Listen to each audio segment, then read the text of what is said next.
លោកត្រាំរិះគន់អ៊ីរ៉ង់ថាធ្វើការអន់ជំវិញការអនុញ្ញាតឲ្យនាវាដឹកប្រេងឆ្លងកាត់ច្រកសមុទ្រហ័រមូស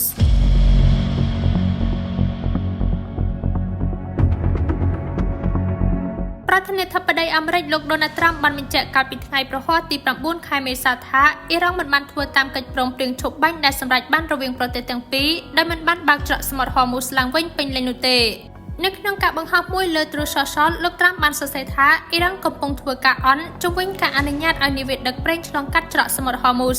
លោកបានបន្ថែមថានោះមិនមែនជាកិច្ចព្រមព្រៀងដែលយើងមាននោះទេការអធិប្បាយទាំងនេះកើតឡើងខណៈដែលភាពតានតឹងកំពុងផ្ទុះឡើងនៅភាគីទាំងពីរនៃបទឈប់បាញ់ដ៏ផុយស្រួយរយៈពេល2សប្តាហ៍លោកត្រាំក៏បាននិយាយនៅក្នុងការបង្ហោះដាច់ដោយឡែកមួយថាមានរបាយការណ៍ថាអ៊ីរ៉ង់កំពុងកាត់ថ្លៃលើនាវាដឹកប្រេងដែលឆ្លងកាត់ច្រកសមុទ្រហ័រមូសហើយប្រសិនបើវាដូច្នេះមែនប្រទេសនេះគួរតែឈប់ជាបន្ទាន់ច្រកសមុទ្រហ័រមូសគឺជាច្រកដឹកជញ្ជូនប្រេងដ៏សំខាន់មួយដែលមានទីតាំងនៅឆ្នេរសមុទ្រអ៊ីរ៉ង់